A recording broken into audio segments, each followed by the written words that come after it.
The most important piece of advice ever to be delivered to mankind is made up of two simple words. With this, we will succeed ultimately, and without it, we will fail.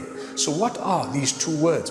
The second word is the word Allah, which is referring to Allah Almighty, the one who made you, the nourisher, the cherisher, the sustainer, the provider, the protector, etc.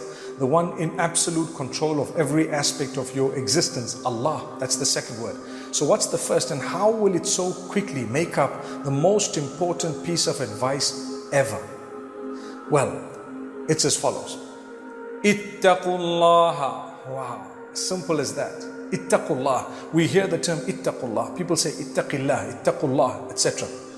Allah addresses it to the believers many times in the Quran. He says, Ya ayyuhalladhina amanu ittaqullaha.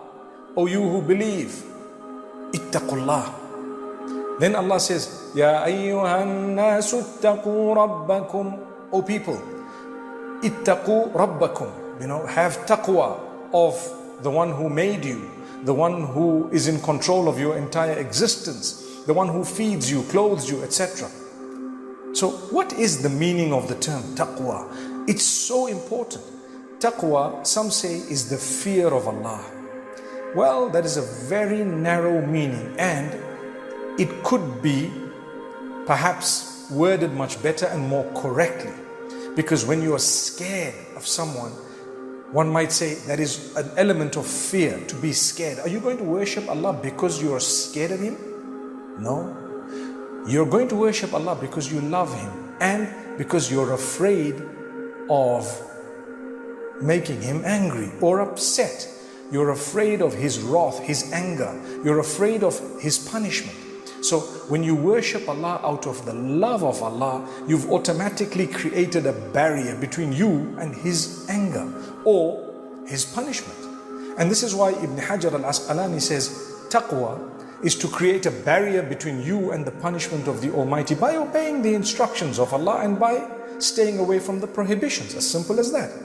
So a broader term and a more correct way of explaining it would be, O you who believe, be conscious of your Lord, be conscious of Allah, develop the correct relationship with Him, because taqwa is a lifetime of relationship. That's what it is. In everything there will be taqwa, there will be the relationship with Allah. So develop the correct relationship with Allah. When something comes in your direction, treat it in a way that is pleasing to Allah. That is taqwa.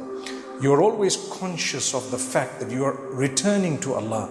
You're going to be answerable to Allah. So you won't harm someone who's weak, someone who works for you, someone who's poor, your spouse, perhaps any person that you consider weaker than you. You would never harm them and you would never wrong them. You wouldn't steal or cheat or deceive because you are conscious of the fact that you're going back to Allah and He is going to hold you accountable for everything.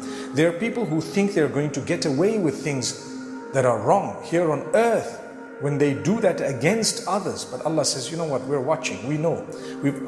Our messengers have taken record of what you've done, and you are going to come back to us. And perhaps even before you come back to us, we may mete out that punishment.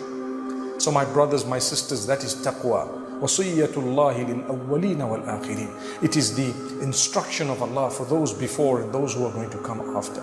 To the first and to the last, starting from Adam, going all the way down to the last of humankind. It is the most powerful piece of advice ever. Ittaqullah.